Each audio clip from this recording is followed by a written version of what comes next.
Hi, good morning, Webcats. Today is Thursday, and I'm here to read you a story.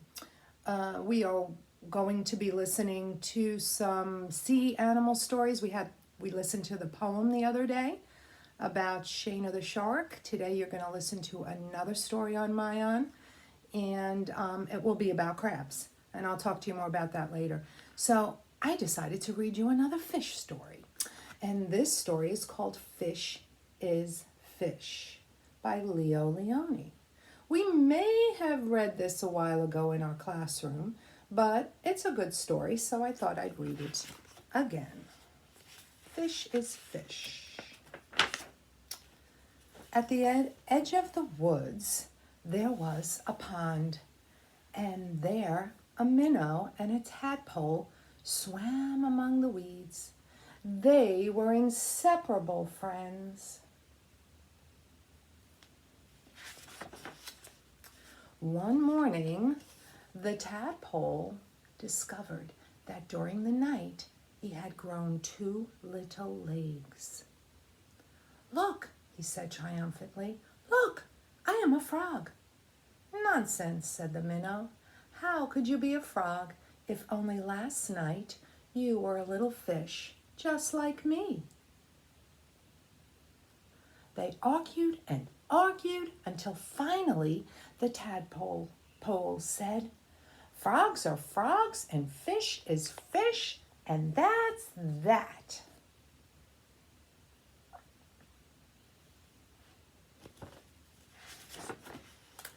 In the weeks that followed, the tadpole grew tiny front legs, and his tail got smaller and smaller.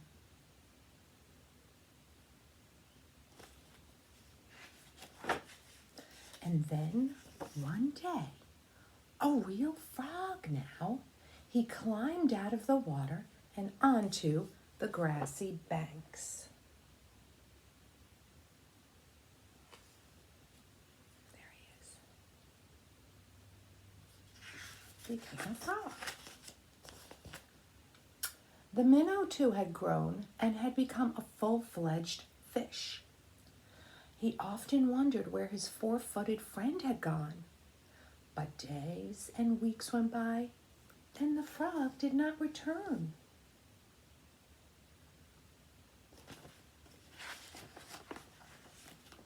Then one day, with a happy splash that shook the weeds, the frog jumped into the pond.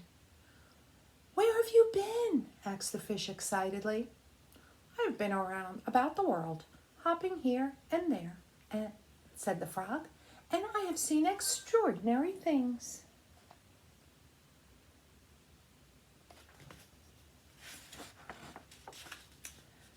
"Like what?" asked the fish. "Birds," said the frog mysteriously. "Birds!" And he told the fish about the birds who had wings and 2 legs and many, many colors. As the frog talked, his friend saw the birds fly through his mind like large feathered fish. Look. That's his mind thinking, and he's imagining the fish being birds. "What else?" asked the fish impatiently. "Cows," said the frog. "Cows. They have 4 legs, horns, and grass, and carry pink bags of milk."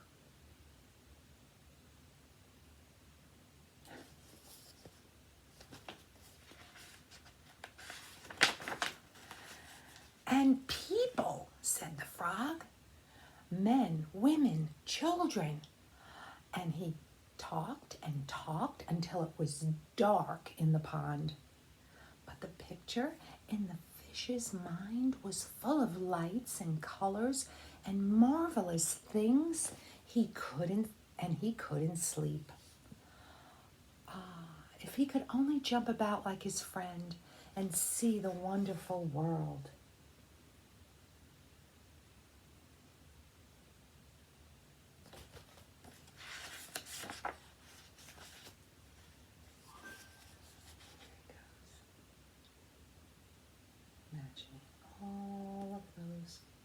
things in the world, all of those creatures. And so the days went by. The frog had gone, and the fish just lay there dreaming about birds in flight, grazing cows, and those strange animals all dressed up that his friend called people. One day, he finally decided that come what may, he too must see them. And so with a mighty whack of his tail, he jumped clear out of the water and onto the bank. Oh no. The fish is out of the water. Oh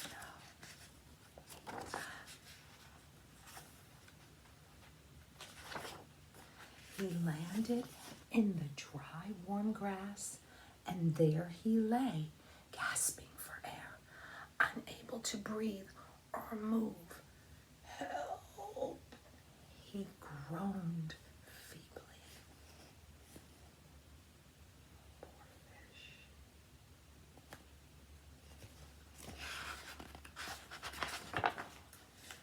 Luckily, the frog, who had been hunting butterflies nearby, saw him and with all his strength pushed him back into the pond.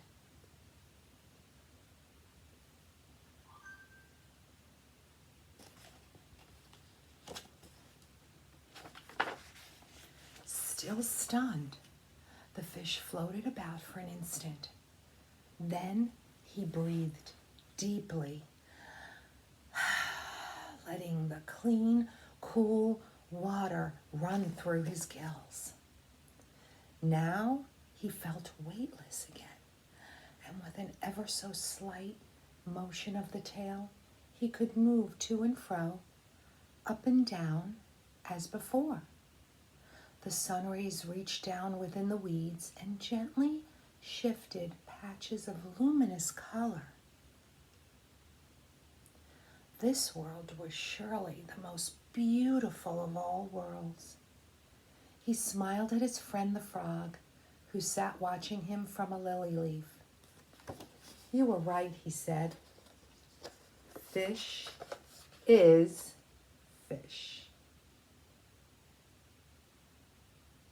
I love this story because it teaches us that we should just be happy with who we are, right? Okay, boys and girls, so today you're going to listen, like I said earlier, to a story about crabs on Mayan, and you're going to have 2 questions to answer about that story. And for math, you're going to do another Pearson lesson about solid shapes, okay, those 3D shapes. And just like yesterday, you're going to actually go on kind of a hunt in your lessons, and you're going to find shapes with positional word clues. So you might hear words like above, below, above, below, behind, next to. Okay, so you're going to listen to those words and you're going to find those shapes. And I know you're going to have a great day. It's going to be a terrific Tuesday. And remember, it's a really special day. It's Mrs. Weber's birthday. And we got to sing to her yesterday at our Zoom get-together. So maybe if you can just send her a little quick little happy birthday email or a little type her a little message. Okay, have a great Thursday, boys and girls.